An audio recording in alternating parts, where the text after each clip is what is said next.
नमस्कार दोस्तों, मैं Vikas Yadav video classes YouTube platform पे आप सभी लोगों का स्वागत करता हूं। आशा करता हूं आप सभी लोग स्वस्थ होंगे, दुरुस्त होंगे। आज हम जानेंगे करंट अफेयर, जो कि हमने हमारा जो लक्ष्य बैच जो चला हुआ है, वर्दी हमारा लक्ष्य जो बैच चला हुआ है, दिल्ली पुलिस स्पेशल सीरीज चलाई हुई है, उसके लिए जो महत्वपूर्ण जो क्वेश्चन है और जो आगामी आने वाली जो परीक्षाएं हैं, एसएससी की जो परीक्षाएं, SSC CGL CPO and other जो एग्जाम्स होते हैं, उनके लिए स्पेशल सभी के अंदर करंट अफेयर्स पूछी जाने लग रही है, जो कि सबसे ज्यादा इंपॉर्टेंट है। ठीक है, लेकिन फिलहाल लेते हमारा जो मेन फोकस है दिल्ली पुलिस कांस्टेबल जो 2023 की जो भर्ती आने वाली है, जो 7500 प्लस जो भर्ती है, उसके ऊपर हमारा लक्ष्य बना हुआ है। चलिए जानते हैं आज का जो हमारा जो सेशन का जो पहला क्वेश्चन है वो कौन सा है। तो हमारा जानेंगे पहला क्वेश्चन क्या है। माइक्रोन किस राज्य में भारत का पहला अर्धचालक संयंत्र स्थापित करने जा रही है, मतलब करने की तैयारी है। माइक्रोन क्या है? माइक्रोन एक कंपनी का नाम है। माइक्रोन टेक्नोलॉजी एक कंपनी है जो कि भारत के अंदर जो अपना पहला अर्धचालक जो संयंत्र स्थापित करने जा रही है। अर्धचालक संयंत्र क्या है? जो एक सेमीकंडक्टर डिवाइस है, जो हमने हमारे पहले की क्लासेज के अंदर बात की थी। सेमीकंडक्टर डिवाइस का नाम है। ठीक है, यह एक कंप्यूटर में लगने वाली चिप है, जो कि हम अपने जो दूसरे देशों से इसको मंगवाते हैं, जो कि हमारे जो कंप्यूटर के कार्य है उनको जो आसानी से करने का काम करती है। ठीक है, हम इस डिवाइस के भरोसे दूसरे देशों के ऊपर निर्भर रहते हैं। ठीक है, अब जो माइक्रोन कंपनी है, माइक्रोन टेक्नोलॉजी एक कंपनी है, जो कि कौन से देश की कंपनी है? अमेरिका देश की कंपनी। कौन से देश की कंपनी है? अमेरिका देश की एक कंपनी है, जो कि फिलहाल दैट टाइम भारत के अंदर अपने प्लांट्स को स्थापित करने जा रही है। ये कि भारत के अंदर ही रहकर इन डिवाइसेस का निर्माण करेगी। तो इनमें से कौन सा राज्य के अंदर ये प्लांट को स्थापित किया जा रहा है? पहला ऑप्शन तमिलनाडु, दूसरा गुजरात, तीसरा महाराष्ट्र एंड चौथा उत्तर प्रदेश। इनमें से किन राज्य, मतलब कौन सा राज्य है जिसके अंदर इस प्लांट को स्थापित किया जाएगा? ठीक है, कौन सी कंपनी का प्लांट स्थापित किया जाएगा? माइक्रोन टेक्नोलॉजी कंपनी का जो प्लांट है वो स्थापित किया जाएगा। कौन से राज्य के अंदर ये स्थापित किया जाने वाला है? तो जो गुजरात जो हमारा राज्य है, कौन सा राज्य? गुजरात जो हमारा राज्य है, उसके अंदर इस कंपनी को स्थापित किया जाएगा। ठीक है, अब जो माइक्रोन जो टेक्नोलॉजी कंपनी है, ये कम से कम कुल कितना निवेश कर रही है? तो ये कुल कम से कम 2.75 अरब डॉलर का निवेश करने जा रही है। कितने? 2.75 अरब डॉलर का निवेश करने जा रही है, जिसके तहत ये भारत के गुजरात राज्य के अंदर इस कंपनी का निर्माण करेगी। ठीक है, इस कंपनी के अंदर जो सेमीकंडक्टर डिवाइस जो बनाए जाएंगे, जो हमारे कंप्यूटर को चलाने में बहुत ही महत्वपूर्ण सहायता करेंगे, ताकि जो इनके जो प्राइजेस है वो कम से कम रखे जा सकते। ठीक है, अब जो ये जो माइक्रोन जो टेक्नोलॉजी कंपनी है, ठीक है, इनके फिलहाल दैट टाइम सीईओ कौन है? फिलहाल दैट टाइम सीईओ, तो फिलहाल दैट टाइम जो इसके जो सीईओ है संजय मल्होत्रा, फिलहाल दैट टाइम इनके सीईओ है। ठीक है, चलिए जानते हैं हमारा आज का अगला क्वेश्चन क्या है। अमेरिकी नौसेना की पहली महिला प्रमुख के रूप में किसे नामित किया गया है? अमेरिकी जो नौसेना है उसकी पहली जो महिला प्रमुख जो बनने जा रही है, उसे किसे नामित किया गया है? कौन जो महिला है जिसे बनाया गया है? तो पहला जो ऑप्शन है जे हावर्ड, दूसरा एन ब्रैडफोर्ड, तीसरा लॉरा कोब एंड चौथा लीजा फ्रॉन्सचेटी। इनमें से किस महिला को अमेरिकी नौसेना की पहली महिला प्रमुख नियुक्त किया गया है? तो जो लीजा फ्रांसेटी जी है, उनको फिलहाल दैट टाइम जो अमेरिकी जो नौसेना है उसके अंदर पहली महिला प्रमुख नियुक्त किया गया है। तो जब अमेरिका की बात आती है तो थोड़ा अमेरिका के बारे में जानते हैं। तो फिलहाल दैट टाइम जो अमेरिका है, अमेरिका के जो फिलहाल दैट टाइम जो प्रेसिडेंट है, प्रेसिडेंट है वो कौन है? जो बाइडेन फिलहाल दैट टाइम अमेरिका के प्रेसिडेंट है। ठीक है, अब फिलहाल अमेरिका की बात आती है तो अमेरिका के जो कैपिटल है क्या है? वाशिंगटन डीसी फिलहाल दैट टाइम अमेरिका की कैपिटल है। और फिलहाल दैट टाइम जो अमेरिका है, अमेरिका की करेंसी या मुद्रा कौन सी है? तो यूएस डॉलर फिलहाल दैट टाइम अमेरिका की जो है करेंसी है। ठीक है, चलिए अगला क्वेश्चन जानते हैं। अगला क्वेश्चन हमारा क्या है। किस संस्थान ने दूरसंचार उपभोक्ता शिक्षा और संरक्षण कोष का मसौदा जारी किया है? ऐसा कौन सा संस्थान है जिसने दूरसंचार उपभोक्ता शिक्षा और संरक्षण कोष का मसौदा तैयार किया है? कौन सा संस्थान है जिसने मसौदा तैयार किया है? पहला जो ऑप्शन है NASSCOM, ठीक है, दूसरा नीति आयोग, तीसरा ट्राई एंड चौथा प्रसार भारती। इनमें से कौन सा जो उपभोक्ता जो संस्थान है जिसने उपभोक्ता और शिक्षा के संरक्षण कोष का मसौदा जो तैयार किया है, कौन सा संस्थान है? तो ट्राई जो हमारा संस्थान है, कौन सा ट्राई जो हमारा संस्थान है, उसने फिलहाल दैट टाइम जो दूरसंचार उपभोक्ता जो शिक्षा संरक्षण का कोष का जो मसौदा है वो तैयार किया है। ठीक है, इस ट्राई संस्थान का यह कौन सा संस्करण है? ये 6वां संशोधन है, 6वां संशोधन विनिमय। कब पारित किया गया था? ये 2023 के अंदर यह पारित किया गया था। ठीक है, अब थोड़ा ट्राई की जो फुल फॉर्म जान लेते हैं। ट्राई की फुल फॉर्म क्या है? Telecom regulatory authority of India. Try की जो फुल फॉर्म है वो क्या है? Telecom regulatory authority of India. फिलहाल दैट टाइम जो ये ट्राई की जो मतलब फुल फॉर्म है। ठीक है, अब जो फिलहाल दैट टाइम जो इनके अध्यक्ष है, कौन अध्यक्ष है? वो किसी कौन है फिलहाल that time? Doctor JS Sharma, JS Sharma फिलहाल दैट टाइम ट्राई के जो अध्यक्ष है। ठीक है, और जो ट्राई का जो हेडक्वार्टर है, हेडक्वार्टर फिलहाल दैट टाइम इसका हेडक्वार्टर कहाँ है? न्यू दिल्ली। न्यू दिल्ली में फिलहाल दैट टाइम इसका जो है क्या है? हेडक्वार्टर है। ठीक है, चलिए जानते हैं हमारा अगला क्वेश्चन क्या है। इसरो ने PSLV-C 56 रॉकेट के साथ किस देश के साथ 7 उपग्रहों का प्रक्षेपण किया है? ऐसा कौन सा देश है जिसने ऐसा कौन सा देश है जो इसरो ने उसके PSLV जो 56 जो रॉकेट है उस लॉन्चिंग पैड के तहत किस देश के जो 7 उपग्रह है उनका जो प्रक्षेपण एक साथ किया है? तो पहला जो देश है कौन सा? सिंगापुर, दूसरा श्रीलंका, तीसरा अर्जेंटीना एंड चौथा जो है कंबोडिया। इनमें से किस देश का जो मतलब 7 जो उपग्रह है उनका प्रक्षेपण जो किया है, कौन सा देश है? जो सिंगापुर जो देश है, कौन सा देश है? जो सिंगापुर जो हमारा ये देश है, इसका फिलहाल टाइम जो ये इसरो ने PSLV 56 रॉकेट से जो उपग्रह का जो प्रक्षेपण किया है। ठीक है, चलिए जानते हैं हमारा अगला क्वेश्चन क्या है।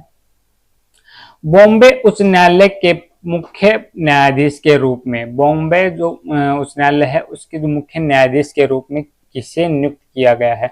पहला ऑप्शन क्या है? धीरज सिंह ठाकुर, दूसरा देवेंद्र कुमार उपाध्याय, तीसरा विनय कुमार सिंह एंड चौथा सतीश चंद्र रावत। इनमें से किनको फिलहाल दैट टाइम बॉम्बे उच्च न्यायालय के मुख्य न्यायाधीश के रूप में नियुक्त किया गया है? तो देवेंद्र कुमार जो उपाध्याय जी हैं, कौन? देवेंद्र कुमार उपाध्याय जी हैं, उनको फिलहाल दैट टाइम बॉम्बे उच्च न्यायालय के मुख्य न्यायाधीश के रूप में नियुक्त किया गया है। अब जो देवेंद्र कुमार जी है इनको फिलहाल दैट टाइम नियुक्त किया गया है, तो इन्होंने किनका स्थान लिया है? तो इन्होंने नितिन कुमार, किनका? नितिन मधुकर जामदार, इनका फिलहाल दैट टाइम जो स्थान ग्रहण किया है कि इन्होंने देवेंद्र कुमार उपाध्याय जी ने फिलहाल दैट टाइम नितिन मधुकर जामदार जी का जो पद है वो संभाला है। इनकी जो नियुक्ति इनकी जगह हुई है। ठीक है, अब जो ये देवेंद्र कुमार जो उपाध्याय जी जो है, इनकी जो नियुक्ति है वो मतलब शपथ है किन्होंने दिलाई थी? जो शपथ है वो जो यहाँ के जो राज्यपाल है, कहाँ के? महाराष्ट्र के राज्यपाल फिलहाल दैट टाइम कौन है? रमेश बैस जी जो है फिलहाल दैट टाइम यहाँ के राज्यपाल है, इन्होंने इनको शपथ दिलाई थी। ठीक है, अब जो महाराष्ट्र की बात आती है तो फिलहाल दैट टाइम महाराष्ट्र के CM कौन है? तो महाराष्ट्र के फिलहाल that time CM Eknath Shinde. फिलहाल दैट टाइम महाराष्ट्र के जो मुख्यमंत्री कौन है? एकनाथ शिंदे जी है। ठीक है, एक बार इस क्वेश्चन को दोबारा रिपीट करते हैं। बॉम्बे उच्च न्यायालय के जो फिलहाल दैट टाइम जो मुख्य न्यायाधीश थे कौन थे? नितिन मधुकर जो जामदार जी है, उनका जो स्थान है किन्होंने ले लिया है? देवेंद्र कुमार उपाध्याय जी ने ले लिया है। उनको जो शपथ है वो राज्यपाल के द्वारा दिलाई जाती है। तो फिलहाल दैट टाइम जो महाराष्ट्र के जो फिलहाल दैट टाइम राज्यपाल कौन है? रमेश बैस जी है। और फिलहाल दैट टाइम जो महाराष्ट्र के मुख्यमंत्री है कौन है? एकनाथ शिंदे जी फिलहाल दैट टाइम महाराष्ट्र के मुख्यमंत्री के रूप में कार्यरत है। ठीक है, चलिए जानते हैं हमारा आज का जो अगला क्वेश्चन क्या है। किस भारतीय बैडमिंटन खिलाड़ी ने कनाडा ओपन का खिताब जीता है? तो पहला जो हमारे पास ऑप्शन है पारुपल्ली कश्यप, दूसरा श्रीकांत किदाम्बी, तीसरा लक्ष्य सेन एंड चौथा बिसाई प्रणीत। इनमें से किस खिलाड़ी ने जो भारतीय बैडमिंटन मतलब ऐसा कौन सा जो खिलाड़ी है जिसने भारतीय बैडमिंटन खिलाड़ी जो कनाडा जो ओपन जो 2023 का जो खिताब फिलहाल अपने नाम किया है, जो भारत का ऐसा कौन सा खिलाड़ी? तो जो लक्ष्य सेन जी है फिलहाल दैट टाइम उन्होंने जो कनाडा ओपन 2023 है उसका खिताब अपने नाम किया है। तो लक्ष्य सेन जी है वो कहाँ के निवासी है? भारत के निवासी है। तो इन्होंने किस देश को हराकर यह खिताब अपने नाम किया है? तो ये इन्होंने चीन देश को हराकर, कौन से देश को? चीन देश को हराकर यह खिताब अपने नाम किया है। तो चीन देश का खेलने वाला खिलाड़ी कौन था? चीन देश का जो खेलने वाला खिलाड़ी था वो कौन था? ली शिफेंग। ली शिफेंग फिलहाल मतलब इन्होंने इनको हराकर इस खिताब को अपने नाम किया है। ठीक है, ली शिफिंग जो चीन देश के निवासी थे, इनको हराकर जो लक्ष्य सेन है इन्होंने इस खिताब को अपने नाम किया है। अब जो लक्ष्य सेन जी है उनका जो कनाडा जो ओपन है, कनाडा जो ओपन है उसका जो दूसरा वो था, दूसरी बार ये कनाडा ओपन जो फाइनल के अंदर खेल रहे थे, ये 2022 के अंदर भी इस गेम को खेल चुके हैं। ठीक है, कनाडा ये कनाडा जो ओपन गेम्स है ये जो अगस्त 2022 में भी इन्होंने इस गेम को खेला है। कहां पर? जो बर्मिंघम है उसके अंदर इस राष्ट्रीय खेल को इसने खेला है। ठीक है, अब जो पुरुष एकल के अंदर ये जो है भारत के कौन है? लक्ष्य सेन जो पुरुष एकल इंडिया का इन्होंने फिलहाल दैट टाइम खेल जो खिताब जीता है ये पुरुष एकल के अंदर हो गया। तो इसके अंदर जो महिला एकल का जो खिताब है, कौन सा महिला एकल का जो खिताब है वह किसने जीता है? महिला जो एकल का जो खिताब है वह अकाने यामागुची, यामागुची इन्होंने महिला एकल, महिला है कौन है? अकाने अकाने यामागुची जो है वो जापान की रहने वाली है। ठीक है, उन्होंने महिला एकल के अंदर इस किताब को अपने नाम किया है। ठीक है, चलिए जानते हैं आज का हमारा अगला क्वेश्चन क्या है। बैडमिंटन में किस भारतीय जोड़ी ने फ्रेंच ओपन मेंस डबल्स का खिताब जीता है? जो बैडमिंटन जो गेम्स है उसके अंदर भारत की किस जोड़ी ने जो फ्रेंच ओपन जो मेंस डबल्स का जो खिताब है वह अपने नाम किया है? ठीक है, इनमें से कौन सी ऐसी जोड़ी है जो कि भारत की है?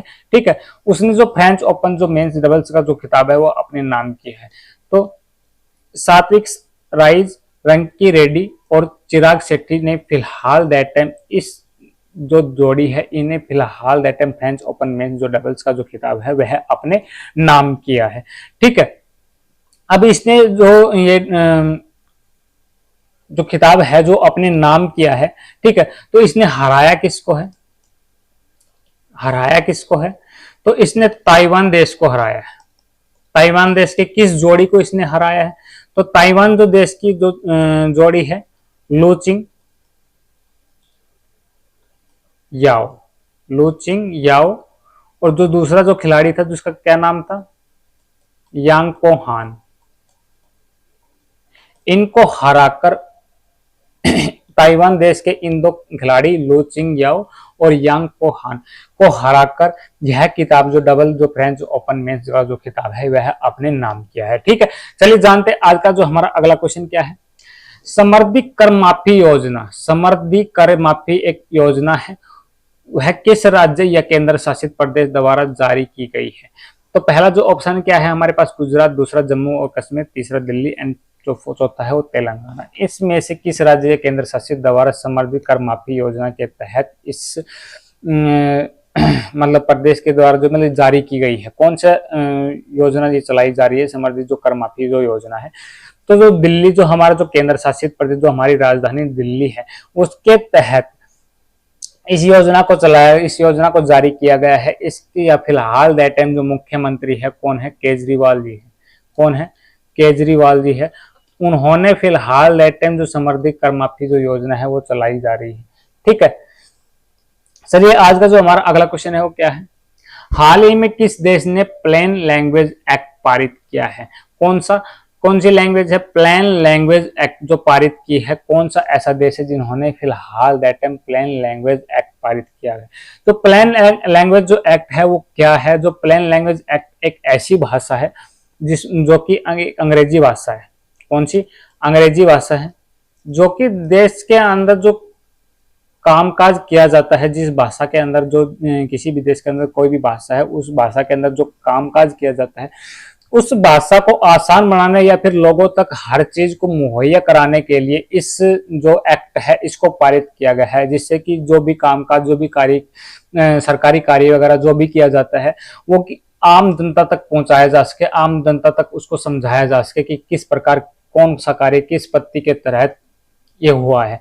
ठीक है, इस ऐसा कौन सा देश है जिन्होंने इस एक्ट को पारित किया है? पहला जो ऑप्शन है न्यूजीलैंड, दूसरा संयुक्त राज्य अमेरिका, तीसरा फ्रांस एंड चौथा जो है ऑस्ट्रेलिया। तो इस में से कौन सा देश ने इस एक्ट को पारित किया है? तो न्यूजीलैंड देश ने इस एक्ट को पारित किया है। कौन से देश ने? न्यूजीलैंड देश ने इस एक्ट को पारित किया है। अब देखो न्यूजीलैंड देश की जो बात आई है, तो फिलहाल दैट टाइम जो न्यूजीलैंड देश की जो कैपिटल है वो कौन है? तो कौन सी है? जो फिलहाल दैट टाइम वेलिंगटन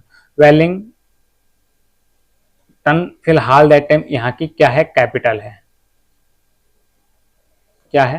कैपिटल फिलहाल टाइम जो न्यूजीलैंड देश है वेलिंगटन इसकी कैपिटल है। तो कैपिटल की बात होगी तो फिलहाल दैट टाइम इसकी जो करेंसी है न्यूजीलैंड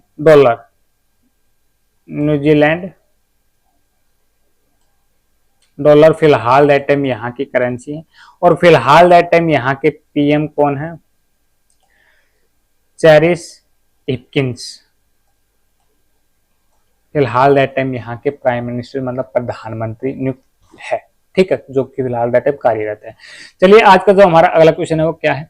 हाल ही में कौन सी भारतीय मूल के व्यक्ति ब्रिटेन के नए प्रधानमंत्री के रूप में बने हैं? जो भारतीय मूल का जो भारतीय मूल का जो व्यक्ति है वो फिलहाल दैट टाइम जो ब्रिटेन के नए प्रधानमंत्री के रूप में नियुक्त किए गए हैं। तो कौन सा ऐसा व्यक्ति है? पहला जो हमारा ऑप्शन है अमन पांडा, दूसरा दिलीप बोलन, तीसरा राजेश डेविड एंड चौथा ऋषि सुनक। तो कौन सा व्यक्ति है जो भारतीय मूल का निवासी है, जो ब्रिटेन के अंदर जो अपने नए प्रधानमंत्री के रूप में चयनित किए गए हैं? तो ऋषि सुनक जी जो है फिलहाल दैट टाइम भारतीय जो मूल के जो निवासी है और ब्रिटेन के अंदर पहले जो नए प्रधानमंत्री फिलहाल दैट टाइम नियुक्त किए गए हैं। तो इन्होंने किनको हराया है? तो इन्होंने पेनी मोर्डाट इनको हराकर इस पद पर ये चयनित हुए हैं। ठीक है, अब जब ब्रिटेन की बात आती है तो ब्रिटेन की फिलहाल दैट टाइम जो राजधानी है वो क्या है? लंदन फिलहाल दैट टाइम इसकी राजधानी है और करेंसी इसकी क्या है? पाउंड इसकी फिलहाल दैट टाइम करेंसी है। ठीक है, आज के लिए इतना ही फिलहाल दैट टाइम।